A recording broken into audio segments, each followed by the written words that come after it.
আজকে আমরা জানবো স্তন ক্যান্সার কি, স্তন ক্যান্সার কেন হয়, এর কারণগুলো কি কি এবং স্তন ক্যান্সারের লক্ষণ অর্থাৎ আপনার স্তন ক্যান্সার হয়েছে কিনা এটার লক্ষণ এবং প্রতিরোধের উপায় নিয়ে আজকের ভিডিও। অর্থাৎ আজকে আমরা স্তন ক্যান্সার নিয়ে আলোচনা করতে যাচ্ছি। তার পূর্বে যারা ফার্মা ক্যারিয়ার বিডি ইউটিউব চ্যানেলটি এখনো সাবস্ক্রাইব করেননি, আশা করি চ্যানেলটি সাবস্ক্রাইব করবেন এবং যারা অলরেডি সাবস্ক্রাইব করেছেন সকলকে জানাচ্ছি অসংখ্য ধন্যবাদ। চলুন শুরু করা যাক আজকের ভিডিও। স্তন ক্যান্সার কি? স্তন ক্যান্সার হচ্ছে স্তনের কোষে যে ক্যান্সার সৃষ্টি হয় তাকে স্তন ক্যান্সার বলা হয়। স্তন ক্যান্সারের লক্ষণ বা উপসর্গগুলো হচ্ছে যেমন স্তনে হাত দিলে গরম অনুভূত হওয়া, স্তনের বোঁটা আধুমুখ হওয়া যা আগে কখনো দেখা যায়নি, স্তনের উপরের চামড়া কমলা রঙের মতো পরিবর্তন ঘটা, স্তনের বোঁটায় চাপ দিলে রক্ত মেশানো তরল পদার্থ বের হওয়া, স্তনে ব্যথা বা চামড়ার নিচে চাকার মতো হওয়া বা শক্ত হওয়া, বগলের লসিকা গ্রন্থি ফুলে যাওয়া ইত্যাদি লক্ষণগুলো হচ্ছে স্তন ক্যান্সারের লক্ষণ। এই লক্ষণগুলো যদি আপনার মাঝে থেকে থাকে তাহলে অবশ্যই একজন ডাক্তারের পরামর্শ নেওয়া উচিত। স্তন ক্যান্সারের কারণগুলো হচ্ছে অর্থাৎ যে কারণে স্তন ক্যান্সার হতে পারে সেগুলো হচ্ছে সঠিক কারণ অজানা, অর্থাৎ সঠিক কারণগুলো এখনো জানা যায়নি।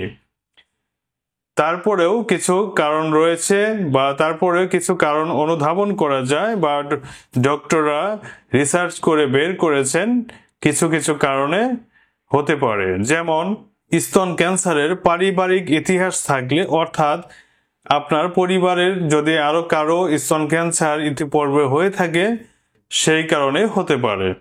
খুব কম বয়সে মাসিক শুরু হলে অর্থাৎ মেনস্ট্রুয়েশন শুরু হলে স্তন ক্যান্সার হতে পারে। খুব বেশি বয়সে মেনোপজ হলে বা স্থায়ীভাবে মাসিক বন্ধ হয়ে গেলে স্তন ক্যান্সার হতে পারে। মেনোপজের পর হরমোন দিয়ে চিকিৎসা নিলেও স্তন ক্যান্সার হতে পারে।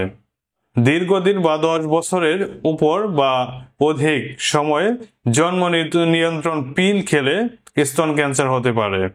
তেজস্ক্রিয়তার সংস্পর্শে স্তন ক্যান্সার হতে পারে।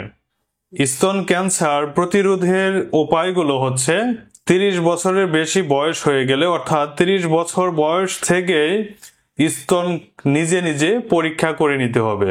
সন্তানকে বুকের দুধ পান করাতে হবে। অল্প বয়স থেকে জন্ম বিরতিকরণ পিল থেকে বিরত থাকতে হবে এবং দীর্ঘদিন এই পিল সেবন করা যাবে না। স্থূলতা বা মেদ দূর করতে হবে। যদি পেটে প্রচুর পরিমাণে চর্বি থাকে বা মোটা দেখতে দেখা যায় সেক্ষেত্রে স্থূলতা কমাতে হবে। প্রথম সন্তান দেরিতে না নেওয়া, অর্থাৎ প্রথম সন্তান যত দ্রুত নেওয়া সম্ভব ততই বেটার। ক্যান্সার সন্দেহ হলে ক্যান্সার বিশেষজ্ঞ ডাক্তারের পরামর্শ নিতে হবে। স্তন ক্যান্সার হলে ডাক্তারের পরামর্শে সঠিক চিকিৎসা নিতে হবে। ডিয়ার অডিয়েন্স, আজ এ পর্যন্তই। পরবর্তীতে অন্য কোনো ভিডিও নিয়ে আপনাদের সামনে হাজির হব। সে পর্যন্ত সুস্থ থাকুন, ভালো থাকুন। আসসালামু আলাইকুম।